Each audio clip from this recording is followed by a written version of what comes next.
राष्ट्रवादियों और हिंदुओं की भारी मांग पे एक हिंदू राष्ट्रवादी इकोसिस्टम हम बनाने जा रहे हैं 25, 26, 27 अक्टूबर को राष्ट्रवादियों के महाकुंभ दी जयपुर डायलॉग्स एनुअल समिट 2024 में। इसके लिए रजिस्ट्रेशन ओपन है। रजिस्ट्रेशन आप नीचे जाकर लिंक पे कर सकते हैं, QR स्कैन करके आप हमें सहायता कर सकते हैं, कंट्रीब्यूट कर सकते हैं, और स्पॉन्सरशिप्स के भी ऑप्शन ओपन है।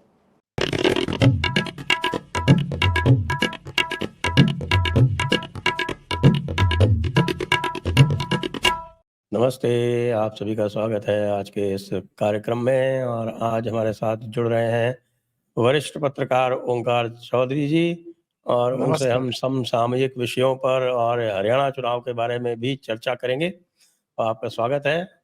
याद दिला दूं सभी दर्शकों को कि कृपया आप 25, 26, 27 वाले हमारे दी जयपुर डायलॉग्स एनुअल समिट के लिए रजिस्ट्रेशन अभी तुरंत करा लें, कि बाद में फिर रजिस्ट्रेशन समाप्त हो जाएंगे तो फिर आप लोग जो है वो मुझसे सिफारिश करवाएंगे, तो वो जो है मेरे लिए भी और आपके लिए भी अजीब सी स्थिति हो जाएगी। देखिए, जनरल क्लास जो है वो सोल्ड आउट है ऑलरेडी। अब जो हायर क्लासेस हैं वो ही बचे हुए हैं, तो वो भी आप कृपया रजिस्ट्रेशन पर फोकस करें। तो अब चलते हैं आज के विषय पर। ओंकार जी, ऐसा लग रहा है कि जो एक निराशा की स्थिति भारतीय जनता पार्टी में उत्पन्न हुई थी लोकसभा के चुनाव के बाद, वो उससे बाहर आती जा रही है। आपको भी ऐसा लगता है क्या? क्योंकि कई सारे इंडिकेशंस जो हैं वो यही बता रहे हैं। वो जो निराशा का वातावरण था वो तो इनके स्वयं निर्मित था, इनके द्वारा ही निर्मित था। ये खुद कोप भवन जैसे बैठ गए थे कि 240 सीटें आ गई हैं, अगर बहुमत से 72 सीटें कम आ गई हैं तो पता नहीं क्या आसमान फट पड़ा है, क्या हो गया बहुमत से है। 32 सीटें सर, 72 नहीं, 32 सीटें। हाँ, मतलब 32 सीटें, 272 और 240, तो 32 सीटें कम थी। तो वही मेरे कहने का आशय था।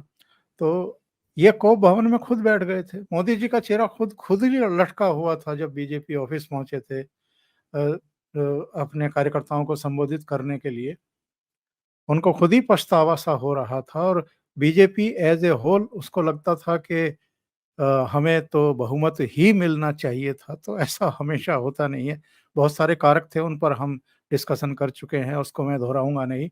बार बार उन चीज़ों को दोहरा करके दर्शकों को बोर नहीं करेंगे। पर मेरा कहना ये है कि भारतीय जनता पार्टी को कुछ कांग्रेस से भी तो सीखना चाहिए। 2004 में जब मनमोहन सिंह के नेतृत्व में यूपीए की सरकार बनी थी, कांग्रेस की कितनी सीटें आई थी? कुल 145 146 145 सीटें थी, और 7 सीटें बीजेपी ज्यादा की, थी बीजेपी से। हाँ जी, बीजेपी की 138 सीटें थी। 145 सीटों पर भी वो सरकार भी बनाया और जश्न भी मनाया उन्होंने। फिर 2009 में उनकी 206 सीटें आई, फिर भी उन्होंने जश्न मनाया। आप 240 के बाद भी मुंह लटकाए बैठे थे। और मेरे विचार से जो टॉप लीडरशिप होती है, उनकी बॉडी लैंग्वेज क्या कह रही है, इसके ऊपर बहुत कुछ निर्भर करता है संजय जी। जो प्रधानमंत्री नरेंद्र मोदी चुप थे पिछले करीब करीब 100 दिन से, सिवाय पार्लियामेंट के भीतर जो राहुल गांधी और विपक्षी दलों को उन्होंने जवाब दिया था, उनकी नारेबाजी के बावजूद उन्होंने अपना 2 घंटे से ज़्यादा का भाषण पूरा किया था।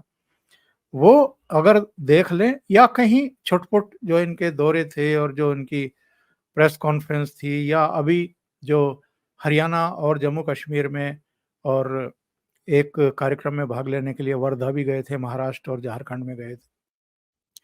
अब जो इनके भाषण आने शुरू हुए हैं, इन्होंने जो गियर बदला है और अपना बॉडी लैंग्वेज भी एक तरीके से चेंज किया है उसका भी।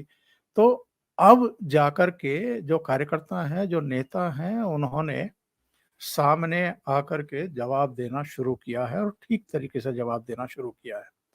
जो पार्लियामेंट में खड़े होकर के नरेंद्र मोदी ने कहा था कि हम इस इकोसिस्टम को अब उसी की भाषा में जवाब देंगे, तो लोग इंतजार कर रहे थे कि यार कह तो दिया, जवाब दे नहीं रहे, कुछ कर नहीं रहे। सारे वैसे ही उछल कूद कर रहे हैं, जुबेर वुबेर से लेकर के और सारे के जो।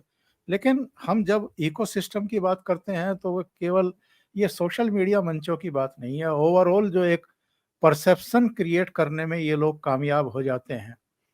इनके जो आईटी सेल हैं या देश में विदेश में बैठे हुई जो इनकी लॉबीज हैं, वो जिस तरीके से काम करती हैं, जिस तरह की आबो हवा बनाती हैं, अगर समय रहते इन पर चढ़ बैठा ना जाए तो फिर ये जो है ये पंख लगा करके उड़ने लगती हैं और उसके बाद जो है एक ऐसी हवा क्रिएट करने की कोशिश करते हैं जैसा राहुल गांधी ने की थी। ये तो कमजोर सरकार है, ये तो अस्थिर सरकार है, ये तो अल्पमत सरकार है, ये तो कभी भी गिर जाएगी।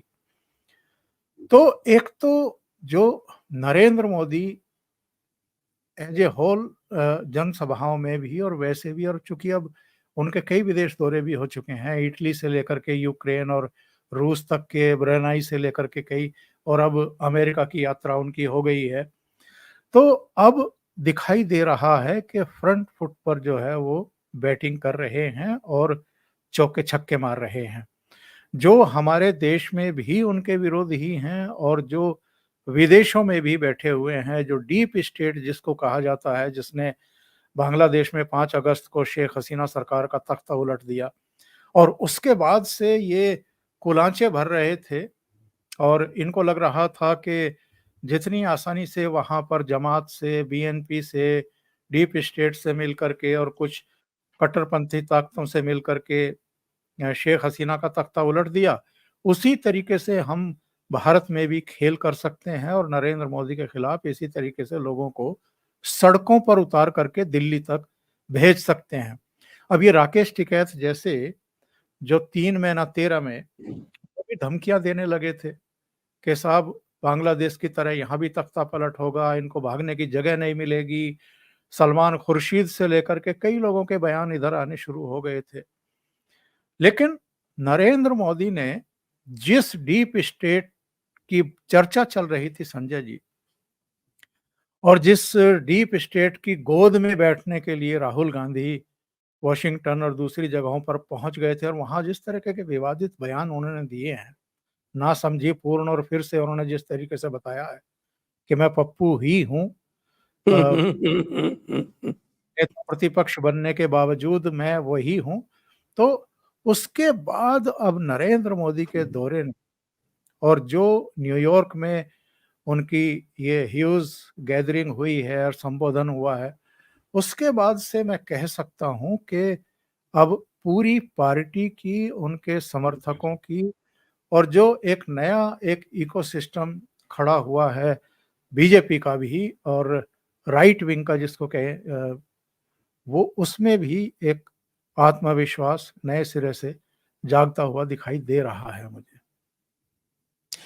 ये देखिए, एक और दूसरा आप ये भी देखे हैं कि योगी जी के नेतृत्व में भारतीय जनता पार्टी के लगभग सभी मुख्यमंत्री जो हैं वो आक्रामक मुद्रा में दिख रहे हैं, रक्षात्मक नहीं दिख रहे हैं।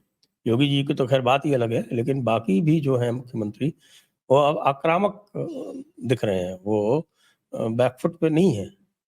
तो इससे भी एक ऊर्जा का संचार जो है वो प्रदेशों में भी हुआ दिखता है, ऐसा देखने में आ रहा है। आप क्या सोचते हैं?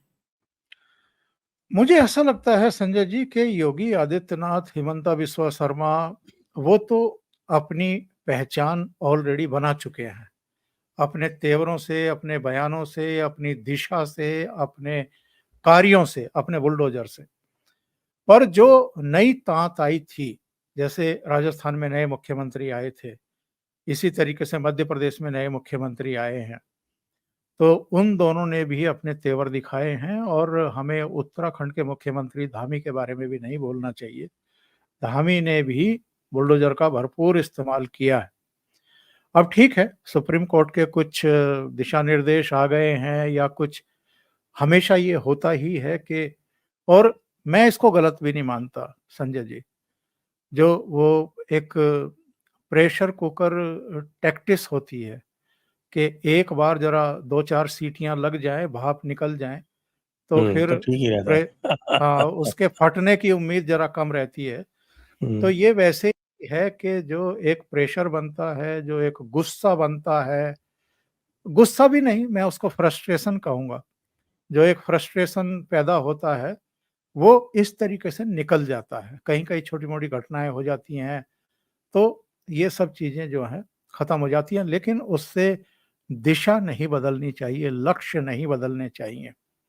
कल प्रधानमंत्री ने कहा है, वो सेंटेंस सोशल मीडिया पर वायरल हो गया है कि इस तीसरी सरकार में हमें बहुत बड़े लक्ष्य तय करने हैं। कुछ लोगों ने तो वहीं कह दिया था कि काशी और मथुरा की बात कर रहे हैं क्या? और मोदी जी बस हँस दिए थे। लेकिन ये लक्ष्य जो हैं, मुझे लगता है कि काशी मथुरा तो होंगे ही, और भी बहुत बड़े लक्ष्य हैं, और एक लक्ष्य की तरफ तो मुझे लगता है कि दिसंबर तक मंजिल पा लेंगे ये। इसी सेशन में, शीतकालीन सत्र में ही वक्फ वाला बिल तो पक्का आने वाला है। जिस तेज गति से, बुलेट की गति से काम कर रही है जेपीसी, वो तो अद्भुत है। मुझे लगता है कि इतनी तेज गति से किसी भी जेपीसी ने अभी तक काम नहीं किया होगा। तो इससे जो आपकी राज्य सरकारें हैं, जो आपके मुख्यमंत्री हैं, उनको भी तो संदेश मिल जाता है ना। और मुझे ऐसा लगता है संजय जी, हो सकता है मेरी समझ में कहीं कोई गड़बड़ी हो, आप उसकी उसमें संशोधन कर सकते हैं। पर मुझे लगता है कि फिर से भारतीय जनता पार्टी और आरएसएस अपने मूल एजेंडे पर लौट रहे हैं। 2024 के इलेक्शन ने उनको एक बड़ा झटका दे दिया है। जिस तरीके से हमने शिमला में देखा है, संजौली में, जिस तरह हमने मंडी में देखा है, जिस तरह हमने सूरत में सैयदपुरा में देखा है, सिलीगुड़ी की जो घटनाएं हुई हैं, जिस तरीके से लोग अब सड़कों पर उतर रहे हैं, ये चीजें शो करती हैं कि साहब, मैं आपके बाबा रामदास को सुन रहा था आपके प्रोग्राम में, और उन्होंने बहुत मार्के की बात कही थी एक। उन्होंने कहा था कि संजौली में कितने मुसलमान हैं भाई? 500 700 होंगे, 600 होंगे। वहां पर इतना आक्रोश दिखाना, इसका मतलब ये है संजय जी कि अब सीधे-सीधे मैसेज चला गया है कि सुरक्षात्मक होने से काम नहीं चलेगा, आक्रामक तेवर अपनाने पड़ेंगे, उसी भाषा में जवाब देना पड़ेगा। नहीं तो ये जो डीप स्टेट है, ये जो तमाम तरह की ताकतें भारत के भीतर अब उन्होंने पाल करके, पोस करके बड़ी कर दी हैं, ये जो घटनाएं हुई हैं ना संजय जी, ये बहुत कुछ कहती हैं और हमें सतर्क करती हैं। जब हरियाणा और जम्मू कश्मीर के चुनाव घोषित हुए, तो अमेरिका के कुछ राजनयिक जाकर के असदुद्दीन ओवैसी से मिले, कुछ जाकर के उमर अब्दुल्ला से मिले। ये जो कवायद हो रही थी, और जिस तरीके से चाय पर इन आंदोलनजीवियों को बुलाया गया अमेरिकी दूतावास में, कुछ सोशल मीडिया इन्फ्लुएंसर जो प्रभाव पैदा करते हैं उनको बुलाया गया। ये सब चीजें क्या थी? और जो अंदर की खबरें हैं उसमें तो ये बताया गया कि जो ये सोशल मीडिया के तीरंदाजों को बुलाया गया था, उनको कहा गया इशारों में कि साहब, हम ये चाहते हैं कि जो अमेरिका का अपना मत है वो भी लोगों के सामने जाए आपके माध्यम से। लेकिन ये तो वो बात है जो बाहर निकल करके आई है। बहुत सारी ऐसी चीजें अभी निकलनी बाकी हैं। तो ये सारी चीजें, और न्यूयॉर्क की एक अदालत के द्वारा हमारे रॉ के पूर्व डायरेक्टर के खिलाफ सम्मन जारी करना, एनएसए के खिलाफ सम्मन जारी करना, ये सब जो हरकतें हैं, ये शो करती हैं कि फ्रस्ट्रेशन का लेवल जो है वो क्या है, देश के भीतर भी और देश के बाहर भी। जो ताकतें नहीं चाहती थी कि नरेंद्र मोदी तीसरी बार देश की कमान संभाले, उनके मन की हुई नहीं, सब छटपटा रहे हैं बहुत बुरी तरीके से। और नरेंद्र मोदी हैं, वो सुई चुभोने में उस्ताद हैं, जाकर के अमेरिका में ही सुई चुभोई है। हाँ, बहाना क्वाड का था और वहां पर जाकर रैली कर ली, और रैली में अमेरिका को भी मैसेज दे दिया कि भाई अगली सदी तो हमारी है बच्चों, तुम भी रास्ते पे आ जाओ, वरना तुमको जी, पिछड़ना पड़ेगा। अच्छा, एक और ये बात बताएं कि 2-3 चीजें जो है वो देखने में आ रही हैं जिसकी वजह से हिंदू मानस आंदोलित हुआ है। उसमें से एक तो मुझे भी इतनी आशा नहीं थी कि जो ये वक्फ का इशू है उस पर जनमानस जो है वो इस स्थिति तक आंदोलित हो जाएगा। तो देखिए, हम और आप जो है वो वक्फ का इशू आज से नहीं कई वर्षों से उठा रहे हैं जी हाँ। और बल्कि हमें इसका गौरव होना चाहिए कि भाई हमारी बात जो है उसको वो जो प्रेशर हम बनाते रहे वो काम आया और उन्होंने बिल लाए। लेकिन बिल लाने के बाद जो एक पूरा, मैं कहूँ कि नैरेटिव बना है और एक पूरा जनमानस खड़ा हो गया है उसके साथ में, वो अभूतपूर्व है। आप क्या सोचते हैं? बिल्कुल सही कह रहे हैं संजय जी। और अभी असदुद्दीन ओवैसी का एक बाइट सुना होगा, पीटीआई का चल रहा था, जिसमें वो कह रहे थे कि 1,21,000 हेक्टेयर संपत्तियां संपत्तियां, वो, वो टोटल नंबर है, वो हेक्टेयर नहीं। हाँ हाँ। हाँ, वो उत्तर प्रदेश वक्फ बोर्ड के पास है और उसमें से 1,12,000 के तो कागजात ही नहीं हैं। तो ये केवल उत्तर प्रदेश का आंकड़ा है साहब। तेलंगाना से लेकर के और तमाम दूसरी जगहों पर यही हाल निकलेगा, यही हाल निकलेगा। तो ओवैसी ने तो रोना शुरू कर दिया कि ये और 1 आप लाख। इसी ये अभी लेटेस्ट खबर आई है कि साहब की दिल्ली में उन्होंने डीडीए के ऑफिस, बस स्टैंड, 6 मंदिर, सड़क, सबके ऊपर क्लेम, जो हाँ, मर्जी हो हाँ। वो कबाड़ दो। नहीं, बिहार में तो पटना के पास ही किसी गाँव, जो हिंदुओं का हाँ, वो गाँव था। फतुहा तहसील है, उसमें गोविंदपुर नाम का गांव है, पूरा गांव वो। हाँ, उसके पहले तमिलनाडु वाला तो खैर वो पुरानी बात हो गई, लेकिन ये सब होने के बाद भी इनकी हरकतें रुकी नहीं है। हाँ, वो ठीक है। मैं इसको फ्रस्ट्रेशन का ही नाम देता हूँ और ये निकलेगा अभी, ये निकलेगा और कई तरीके से निकलेगा। और ये हल्ला देश के भीतर भी करेंगे और देश के बाहर भी करवाएँगे और तरह-तरह के प्रेशर जो है इधर से, उधर से ये आएँगे और भारत को बदनाम करने की कोशिश होगी, अंतर्राष्ट्रीय मंचों पर भी होगी। ये सब होगा, लेकिन क्या हम नहीं जानते इन चीज़ों को, या प्रधानमंत्री नरेंद्र मोदी नहीं जानते, या उनकी सरकार में बैठे हुए लोग नहीं जानते कि ये सब तमाशे होंगे? उनको सब पता है, तो उनकी तैयारियाँ भी हैं। और ये तो मुझे लगता है कि शुरुआत है और बहुत, जैसे जम्मू कश्मीर से 370 और 35 से लिफ्ट करनी थी उनको और उसके लिए बाकायदा होमवर्क किया गया था और अमरनाथ यात्रियों को बीच में ही कह दिया गया था कि आप लोग सामान समेटिए, होटल छोड़िए, जहाँ है वहाँ से वापस निकलिए। फ़ोर्स का जो है वहाँ एकदम मूवमेंट बढ़ा दिया गया, अतिरिक्त फ़ोर्स वहाँ भेज दी गई, कर्फ्यू इम्पोज़ कर दिया गया, उन तमाम लोगों को उठाना शुरू कर दिया। तो ये सारी चीज़ें होमवर्क से होती हैं। तो कोई भी फैसला लेने से पहले, ये जो 100 दिन की चुप्पी थी, ये तूफ़ान से पहले की शांति थी साहब। और बहुत सारी चीज़ें हम लोग कह रहे थे, टिप्पणियाँ कर रहे थे, मोदी जी चुप क्यों हैं? तो वो जब चुप होकर के बैठ जाते हैं तो इसका मतलब समझ लीजिए कि कुछ गड़बड़ होने वाला है, बड़ा होने वाला है और वही होते हुए हम देख रहे हैं। तो ये तो शुरुआत है। मोदी जी तो कल खुद कह चुके हैं न्यूयॉर्क में कि बहुत बड़े लक्ष्य तय करने हैं हमें इस तीसरे कार्यकाल में। तो वो कौन से लक्ष्य हैं, उसकी हम बस कल्पना मात्र कर सकते हैं। क्या वो एनआरसी हो सकता है? क्या वो दूसरे जो घुसपै जितने घुसपैठिए हैं, जिन्होंने आकर के हमारा डेमोग्राफी चेंज कर दिया है, हमारे लिए बहुत बड़ी समस्याएँ खड़ी कर दी हैं। रेलवे लाइनों के पास जिस तरीके से अवैध बस्तियाँ, झोपड़ियाँ, बसावटें हो गई हैं, जमावड़े हो गए हैं। हल्द्वानी का सबसे निकृष्टतम उदाहरण है, जहाँ 50,000 की आबादी रेलवे ट्रैक के आसपास आकर के बस गई है और हटने का नाम नहीं ले रही है।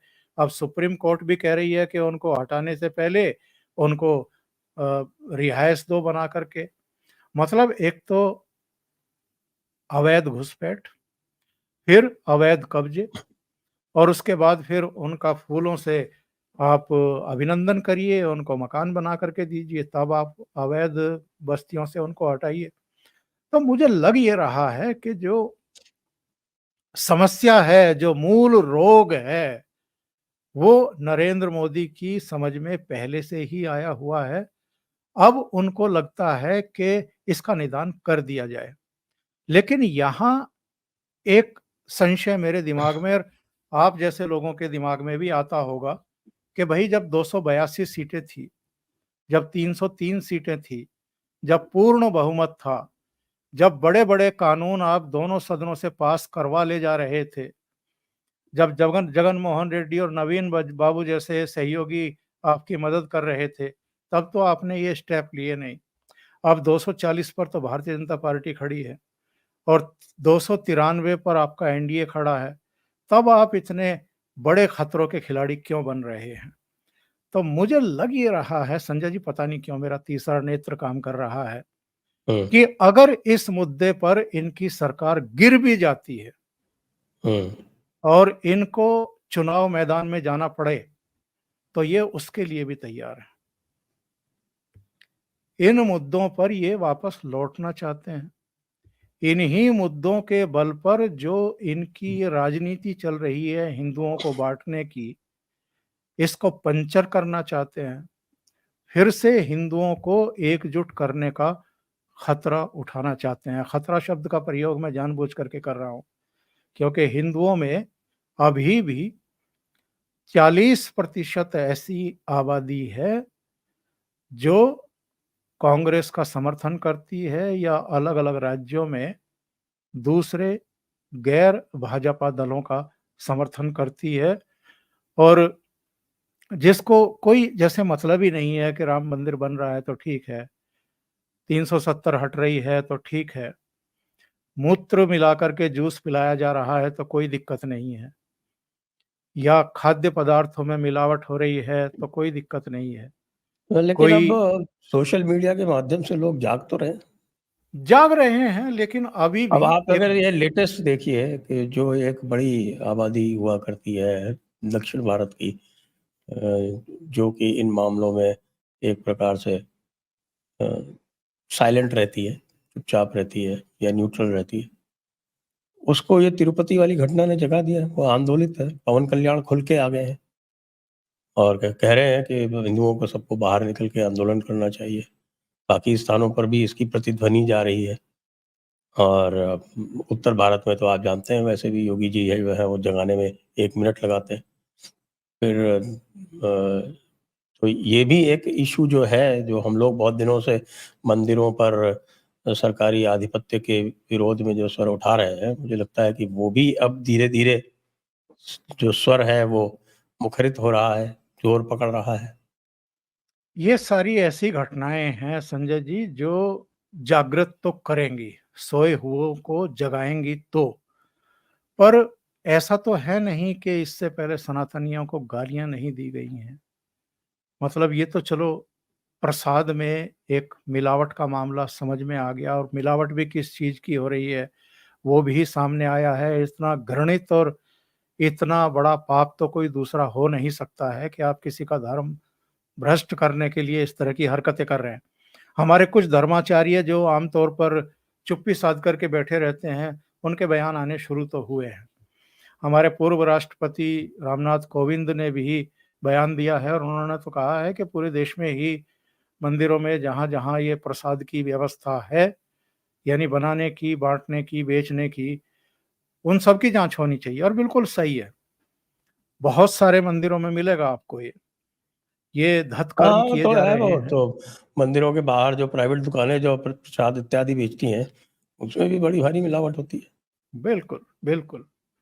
तो ये चलिए एक एक एक ऐसा काम हो गया है जिसके बाद से अब थोड़ी सतर्कता और सजगता बढ़ेगी, और अब अ, पवन कल्याण के ज़रिए ही से ही कम से कम दक्षिण के किसी राज्य से तो शुरुआत हुई, मतलब उम्मीद तो की जा रही थी कि वहां पर जिस तरह की चीजें होती हैं उन पर कहीं रोक लगे जा करके।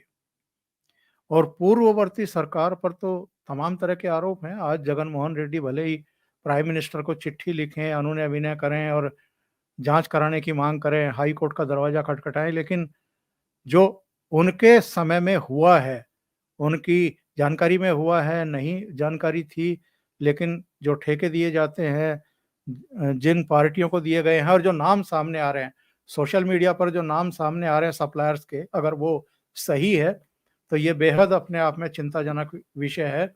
लेकिन कहाँ-कहाँ तक बचेंगे साहब? एसी भी ठीक कराने के लिए बुलाते हैं तो जो अलग-अलग कंपनियां हैं आपकी, वो ऐसे ही लोगों को भेज देते हैं।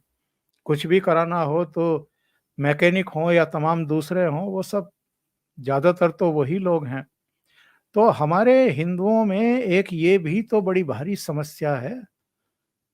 जिस हरियाणा का आप चर्चा कर रहे थे, उसका एक वीडियो वायरल हो रहा है। वीडियो ये है कि साहब सरकारी नौकरी मिलने की तो उम्मीद नहीं हम्म। रही बीजेपी के 10 साल के उसमें, क्योंकि वहां तो हम्म। मेरिट पे भर्तियां हो रही थी। तो बताइए। अब कम से कम जो है हुड्डा जी आ जाएंगे तो हाँ, तो 5-7 खर्च। लाख रुपए दे करके, 10-20 लाख रुपए दे करके सरकारी नौकरी तो पा लेंगे। हम्म। तो खर्ची सबको खर्ची सरकारी पर्ची वाला नौकरी, मामला चल जाएगा। खर्ची पर्ची बहुत सबको पॉपुलर है। सरकारी नौकरी चाहिए और उसके लिए चाहे पैसे भरने पड़ जाएं। आप जो तकनीकी कौशल है वो नहीं सीखेंगे, क्योंकि उससे आपकी मूंछें नीची हो जाएंगी। अरे हम तो जाट हैं, अरे हम तो राजपूत हैं, हम ये पेचकस लेकर के ये कारीगर का काम कैसे करेंगे, मिस्त्री का काम कैसे करेंगे। तो ये माइंडसेट जब तक चेंज नहीं होंगे तब तक ये समस्याएं साहब झेलनी पड़ेंगी आपको। लेकिन आप सही कह रहे हैं, जो ये पूरा प्रकरण हुआ है तिरुपति वाला, इसने लोगों की आंखें खोली हैं। और मुझे लगता है कि ऐसे 2-4 झटके अगर लगते रहें बीच-बीच में तो ये जो हिंदुओं की अक्ल मारी जाती है कई बार, वो भी लाइन पर आएँगे, उनकी समझ में आएगी। 240 सीटें जो आई हैं, वो इसी वजह से आई हैं। एक तो उदासीनता थी, कुछ छुट्टियाँ पड़ गई, चुनाव आयोग की मेहरबानी हो गई, लोग पिकनिक के लिए रिश्तेदारियों में निकल गए, परिवार के साथ वोट डालने नहीं पहुँचे। और कुछ दुष्प्रचार, पूरा इको मीडिया, देश के भीतर का भी और देश के बाहर का भी, उसने भी बड़ा काम किया। तो चलिए, कुछ घटनाएँ हो रही हैं, शायद अच्छे के लिए हो रही हैं। आइए थोड़ा बात कर लेते हैं हरियाणा चुनाव की। तो हम लोग इसके बारे में कई बार बात कर चुके हैं और लगातार यही लग रहा था कि भाई यहाँ तो कांग्रेस जो है वो निश्चित रूप से आगे है। और आरंभ में तो यही लग रहा था कि भारतीय जनता पार्टी 25 सीट पहुंच जाए तो बहुत है। लेकिन अब तो मामला जो है वो कुछ गड़बड़ सा लग रहा है कि वो आज तो खड़गे जी ने अपनी 2 रैलियां स्थगित कर दी, करनाल में और अंबाला में, क्योंकि शैलजा ने उनके साथ जाने से मना कर दिया बताते हैं। और शैलजा वैसे भी जो है वो अपना जो रोष है उसको प्रदर्शित करने में कोई कमी नहीं छोड़ रही है। हालांकि ऊपर से कह रही हैं कि वो डिसिप्लिन्ड सिपाही हैं और वो सब है, लेकिन क्या राजनीति ने करवट ली है? संजय जी, थोड़ा-सा पीछे जाना पड़ेगा। जब हम हरियाणा की ज़िक्र करते हैं, चर्चा करते हैं, तो हमें कुछ घटनाओं को खंगालना पड़ेगा। कुमारी शैलजा से पहले अशोक तंवर, जो राहुल गांधी के नज़दीकी हुआ करते थे, जो यूथ कांग्रेस के अध्यक्ष भी रहे हैं, उनको भी भूपेंद्र सिंह हुड्डा खेमे ने अपमानित किया था।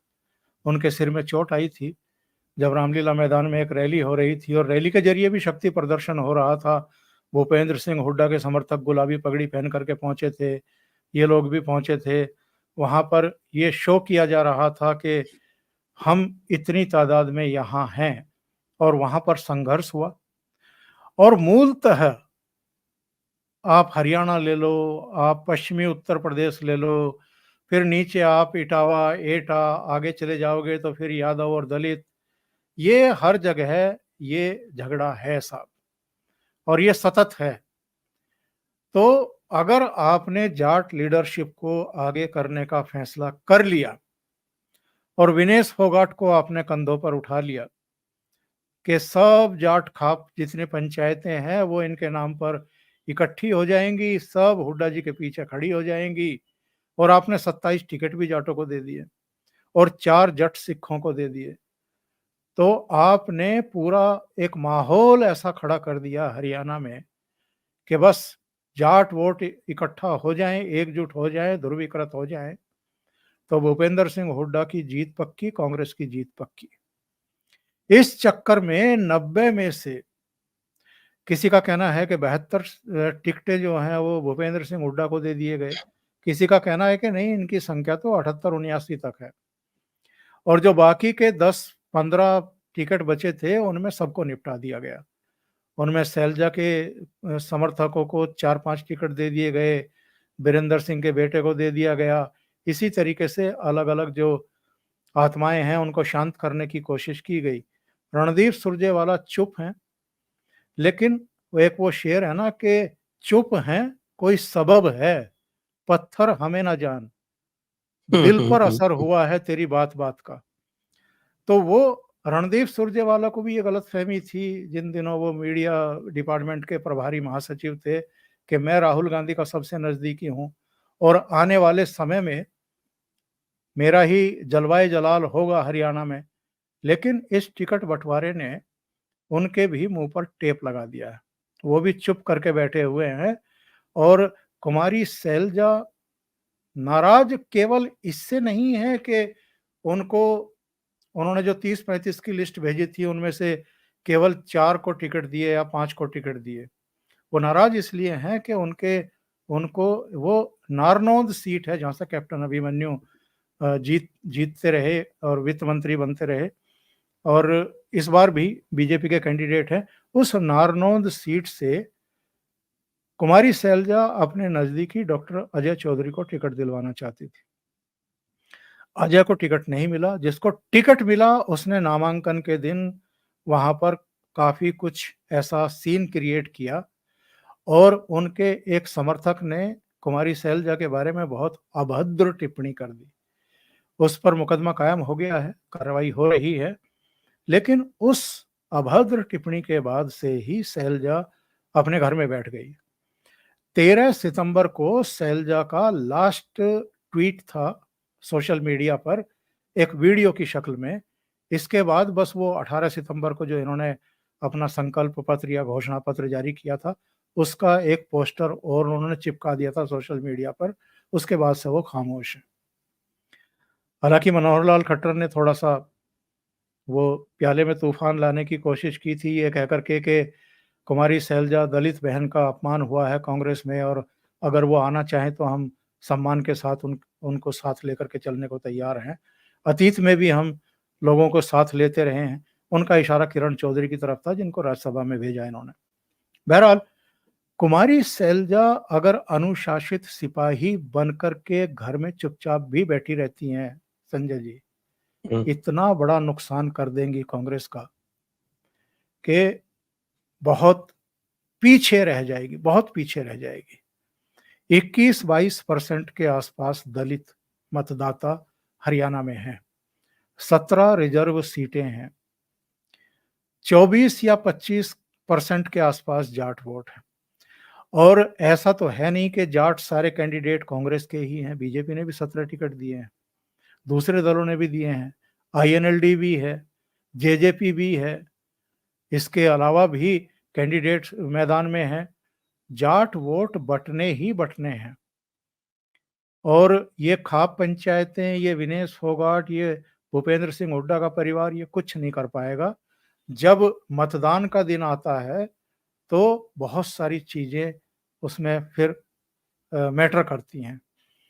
तो कांग्रेस ने, जो हम भी कहते थे ना शुरू के प्रोग्राम में, मैंने कहा था कि बहुत ही टफ है इस बार भारतीय जनता पार्टी के लिए और कांग्रेस ये स्टेट निकाल ले जाएगी। ये मेरा शुरू से मानना था कि 10 साल की एंटी इनकम्बेंसी बहुत बड़ी होती है, और ये डबल एंटी इनकम्बेंसी है। 10 साल की हरियाणा की और 10 साल की सेंटर की। वो भी हमें मान करके चलना चाहिए। लेकिन एक ज़माने में जब ये कांग्रेस उरूज पर हुआ करती थी, चारों तरफ इनकी सरकारें दिखाई देती थी राज्यों में, उस समय ये कहा जाता था, इनकी जो लीडरशिप में आपस में सींग भिड़े रहते थे। हर राज्य में 2-3 गुट ये बना करके रखते हैं। किसी का भी कद जो है वो बढ़ने नहीं देते, किसी का बढ़ता हुआ दिखाई देता है तो लंगड़ी मारते हैं, गिरा देते हैं। तो ये कहा जाता था उस समय कि कांग्रेस को कांग्रेस ही हरा सकती है, और वही मुझे इस समय हरियाणा में एग्जैक्टली दिखाई दे रहा है। अब आप देखिए ना सोशल मीडिया पर किस-किस तरह के वीडियो वायरल हो रहे हैं। कोई कह रहा है कि नौकरियों की तो चिंता ही मत करना, इस गाँव से एक लिस्ट बना के दे देना, हुड्डा जी से जाके बात करूँगा, सारे छोरों की जो है नौकरी लग जाएगी। तो इन्होंने एक तमाशा बना के रखा हुआ है। जैसे ही इनको गंध सुगंध आनी शुरू होती है, एक माहौल बनता हुआ दिखाई देता है कांग्रेस के पक्ष में, ये संभावना लगती है कि हम वापस सत्ता में आ सकते हैं, तो इनके वही काम शुरू हो जाते हैं। जींद का एक वीडियो वायरल है, जिसमें वो कह रहा है कि रिश्तेदारों के भी घर भरूँगा, अपने तो घर भरूँगा ही और थारी भी मौज कर दूँगा। तो भई अभी सूत ना कपास जुलाहे से लट्ठम लट्ठा। ये कुछ-कुछ जो है वो अखिलेश यादव के यादवों वाला हाल है। उनके भी अभी 2.5 साल है, लेकिन वो ऐसे बिहेव कर रहे हैं जैसे कि बस सत्ता आ गई, सबको मारो-पीटो, गुंडागर्दी शुरू करो। यही हाल यहाँ भी है। मैं तो एक्चुअल में चूँकि जाट कम्युनिटी से आता हूँ, तो जाट साइकी मैं बहुत अच्छे तरीके से जानता समझता हूँ। तो हुँ। ये पगला जाते हैं। जैसे ही इनको लगता है कि हम सत्ता में वापसी कर रहे हैं, तो कई बार ये पगलाने वाली हरकतें और बातें करना शुरू कर देते हैं, और ये कितनी नुकसानदेह हो सकती हैं, ये अब भूपेंद्र सिंह हुड्डा और दीपेंद्र हुड्डा की समझ में आ रहा होगा। हुँ। और नहीं तो वैसे भी भूपेंद्र हुड्डा ने बहुत ही अहंकारपूर्ण तरीके से पूरे हरियाणा को टैकल किया। उसने तो आपके राहुल गांधी की एक नहीं सुनी। राहुल गांधी यहाँ क्या मांगता है? यहाँ तो जो कुछ भी हूँ मैं हूँ। यहाँ का चौधरी मैं अकेला हूँ और कोई नहीं है। ये मैसेज उसने दिया। भाई पहले भी आप देख रहे हैं कि 2019 में भी जाट वर्सेस अदर्स हो गया था और 10 की 10 सीटें लोकसभा में हार गए थे। हालाँकि थोड़ा बहुत रिकवरी इन्होंने बल्कि ठीक-ठाक रिकवरी कर ली थी इसमें विधानसभा में। लेकिन अगर इस तरह से करेंगे और जैसे कि शैलजा जो है वो मिली थी खड़गे से मिलने के बाद बताते हैं उन्होंने अपना प्रोटेस्ट रजिस्टर किया था भूपेंद्र सिंह हुड्डा के बारे में। और जिस तरह से लेकिन उनकी तरफ से कुछ नहीं हो रहा। आप दीपेंद्र हुड्डा के बयान देख लीजिए। वही उसी तरह से अहंकारपूर्ण रिस्पॉन्सेस दे रहे हैं सभी को। ये तो अगर अभी भी मैं कई बार कहता हूँ, और चूँकि हम कई स्टेट के मामले में हम लोगों के जो अनुमान थे वो उसके अनुरूप रिजल्ट नहीं आए। तो मेरा ये मानना है कि मतदाताओं के मन में क्या चल रहा है, इसको पढ़ना जो है वो बहुत मुश्किल काम होता है। हम जो घटनाएँ घटती हैं, जो स्थितियाँ परिस्थितियाँ होती हैं, जो ज़मीन से खबरें आती हैं, उसके आधार पर प्रेडिक्ट करते हैं कि ये होने वाला है, ये ऐसा हो सकता है। लेकिन हरियाणा के मतदाताओं के मन में क्या है, अभी भी प्रेडिक्ट करना बड़ा मुश्किल है। पर जो इस समय की घटनाएँ हैं, इससे तो लग रहा है कि सरकार कांग्रेस की नहीं बनेगी, और पूर्ण बहुमत तो हासिल करने में इनको पसीना आ जाने वाला है। अगर मतदान से पहले शैलजा को नहीं मना लिया गया और शैलजा सक्रिय नहीं हुई, और शैलजा ने पूरे समुदाय से अपीलें नहीं की। उनको सक्रिय होना पड़ेगा, अपील करनी पड़ेगी, और चेहरे से दिखाना पड़ेगा कि मैं अब खुश और संतुष्ट हूँ, और वो होने वाला है नहीं। क्योंकि कुमारी शैलजा का जिस तरीके से अपमान हुआ है, जिस तरीके से उपेक्षा हुई है, जिस तरह उनकी लीडरशिप को एक तरीके से चैलेंज किया गया है, और केवल एक पोस्टर ही तो लगा था गुड़गाँव में, जिसमें किसी उत्साही कार्यकर्ता ने उनको दलित मुख्यमंत्री लिखते हुए एक बड़ा सा एक पोस्टर लगा दिया था। और एक दूसरी घटना और हुई थी, जब ये पूरे हरियाणा भर में इनकी यात्राएं चल रही थी, तो अलग-अलग गुट जो है यात्रा निकाल रहा था। भूपेंद्र सिंह हुड्डा, दीपेंद्र हुड्डा अलग निकाल रहे थे। सुरजेवाला और कुमारी सैलजा और किरण चौधरी अलग निकाल रही थी। बाद में किरण चौधरी बीजेपी में चली गई, तो फिर इनके साथ चौधरी वीरेंद्र सिंह जुड़ गए असंतुष्ट खेमे की तरफ। जब ये यात्राएं निकाली जा रही थी, तो सैलजा ने एक सोशल मीडिया पोस्टर जारी किया। उस पोस्टर पर ना तो प्रदेश अध्यक्ष उदय भान का चित्र था और ना ही भूपेंद्र सिंह हुड्डा का चित्र था। उसमें केवल उनके दाएं-बाएं वीरेंद्र सिंह और आपके ये रणदीप सुरजेवाला दिखाई दे रहे थे। हाँ, ऊपर की तरफ मल्लिकार्जुन खड़गे, राहुल गांधी, प्रियंका वाड्रा, सोनिया गांधी, वो सब छोटे-छोटे जो लगा देते हैं, एक लाइन में निपटा देते हैं सबको, तो वो कर रखा था। तो बाद में जो इनका प्रभारी है बावरिया, उसका मैसेज आया, फिर ऊपर से भी बातचीत आई कि ये तो बड़ा गलत मैसेज चला जाएगा। तो उन्होंने फिर उसको संशोधित करके उसमें भूपेंद्र सिंह हुड्डा और उदय भान के फोटो लगा दिए। तब से ही ये टसलबाजी चल रही थी और भूपेंद्र सिंह हुड्डा के बारे में क्लियर कट सब जानते हैं संजय जी, कि ये जो इनको जिनसे खतरा दिखाई देता है उसको निपटा देते हैं और उसको बहुत ब्रूटली दमित करते हैं। अब चौधरी वीरेंद्र सिंह बीजेपी छोड़ करके वापस कांग्रेस में आए। हिसार से उनके बेटे विजेंद्र सिंह को टिकट मिल जाए इसकी उम्मीद थी उनको, लेकिन उनका टिकट ऐसा कटवाया और वहां से जेपी को टिकट दिलवा करके जितवा दिया कि वो अपने जख्म सहलाते रह गए। अब भी केवल एक टिकट ऊंचाना कला से विजेंद्र सिंह को मिला है। जितने इनको लगता है कि ये खतरे बन सकते हैं, उनको निपटा देते हैं। इसी तरीके से सैलजा को, इसी तरीके से अशोक तंवर को, जितने इनके विरोध, कुछ तो चले गए, किरण चौधरी चली गई क्योंकि वो अपनी बेइज्जती सहन नहीं कर पाई। कई लोग दूसरे, जो राव इंद्रजीत सिंह, वो 2014 से पहले ही चले गए थे बीजेपी में और दोनों तीनों सरकारों में वो मंत्री भी हैं लगातार। ये अलग बात है कि राज्य मंत्री से ऊपर उनका प्रमोशन नहीं हो पा रहा, लेकिन है तो ये कथा जो है कांग्रेस की, कांग्रेस पर बहुत भारी पड़ने वाली है। एक जीता हुआ स्टेट में कहता हूं कि जो साफ साफ दिखाई दे रहा था कि कांग्रेस जीत ले जाएगी और बीजेपी के लिए बड़ा टफ होगा, उसको इन्होंने अब क्रिटिकल बना दिया और बीजेपी की उम्मीदें नए सिरे से जाग उठी हैं। तो मतलब एक ऐसा मुकाबला जो इनका जीता जिताया दिख रहा था, वो अब उसको हार में बदलने की ओर कदम बढ़ा रहे हैं।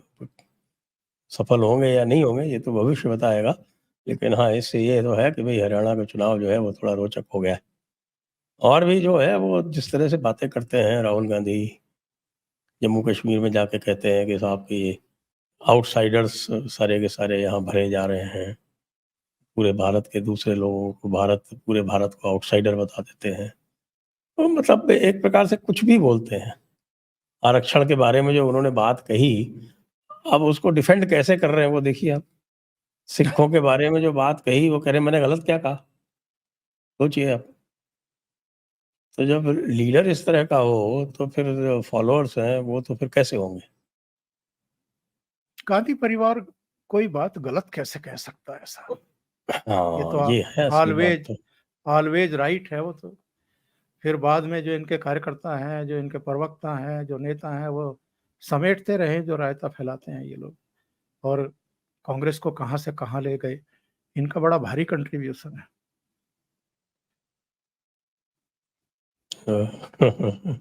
अभी मेरे सामने एक ये चल रहा है वीडियो जिसमें कांग्रेस विधायक मम्मन खान, जो फिरोजपुर झिरका वाला, जो कि जी जी। मेवात दंगों का आरोपी है, खुलेआम धमकी दे रहा है कि कांग्रेस सरकार बनने पर मेवात से गैर मुस्लिमों को मेवात छोड़ना पड़ेगा। जी हाँ, देखते रहिए अब आप, ये सब तमाशे होंगे अगर सत्ता इनके हाथ में आ गई तो। जी। तो आइए यहीं पर अब आज की चर्चा को विराम देते हैं। आप सभी दर्शकों का बहुत-बहुत धन्यवाद। ओंकार जी का भी बहुत-बहुत धन्यवाद। जय हिंद, जी, जय भारत, वंदे मातरम। वंदे मातरम।